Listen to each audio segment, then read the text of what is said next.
The crooked anchor and the search for the silver lining. It was raining, again. The sort of unremarkable drizzle that left everything damp but nothing clean, a kind of atmospheric sulk. Inside the crooked anchor, the atmosphere was as usual, a little warm, a little weird, and thick with the smell of whatever Clifford had cooked and whatever had tried to fight back. David stood at the far end of the pub, sleeves rolled up, grappling with a single dart that had embedded itself in the dartboard several weeks prior. Despite his best efforts, pliers, hot water, a brief prayer to St. Sebastian, the dart refused to budge. It was as if it had grown roots. "I'm starting to think it's part of the board now," he muttered, giving it another determined yank. "Like some kind of pub Excalibur." Brian, seated as always with his incomplete newspaper, still missing pages 5, 9, and 23, this had become tradition, peered over the top of his glasses. "You pull that out," he said dryly, "you become King of Devon. Or maybe just have to host the village fete." "Worth the risk," David grunted, giving it another twist. From the kitchen burst Clifford, beaming and flour-covered, holding what could only be described as a structural food hazard on a silver tray. "Gentlemen," he cried, eyes wild with ambition, "I present to you my latest invention, the beef Wellington boot." He lifted the lid with a flourish. Underneath sat what looked like a size 10 Wellington, wrapped in puff pastry, filled, presumably, with beef and mystery. A sprig of rosemary protruded from the top like a feather in a war helmet. Brian stared. Is that an actual boot?" No, Clifford said quickly. "Boot-shaped, boot-inspired, boot-adjacent, all materials locally sourced. Except the gravy. That's from Belgium."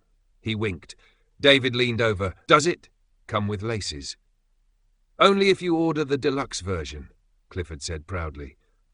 At that precise moment, the door creaked open, and in stepped a man. Middle-aged, drenched, spectacles fogged. He looked like someone who'd just come back from searching for meaning at the bottom of a quarry. He marched to the bar, dripping steadily onto the floor, and asked in a solemn voice, "Excuse me, but could you direct me to the silver lining?" The pub went still. Brian slowly lowered his paper. David wiped his hands. "You mean like metaphorically?" "No," said the man. "It's a place, or maybe a state of mind. My aunt once told me when things got really bad, there's always a silver lining. She was wrong about most things, but she said it like she'd been there." Clifford pointed dramatically toward the cardboard fireplace. "Could be behind there. Or inside the souffle," Brian muttered. Pete, silent as usual, raised one finger and pointed out the window. The man followed his gaze. There, glinting faintly under a shaft of stubborn sunlight through the clouds, sat the rusted, barely hinged shed at the back of the pub garden. The one no one dared go into since the bee incident of 2018. The man nodded gravely. "I see." He turned and walked out the door with purpose, heading straight for it. David blinked. "Should we stop him?" Brian shook his head. "If he finds the silver lining in that shed, he deserves it." Clifford held up a plate. "While we wait, anyone brave enough for a slice of the beef Wellington boot?" Pete coughed softly. David returned to the dartboard, gave one final yank, and the dart, with the sound of a sword being pulled from stone, finally came free. He staggered backward in triumph. The pub cheered. Well, David did. Brian nodded, which counted.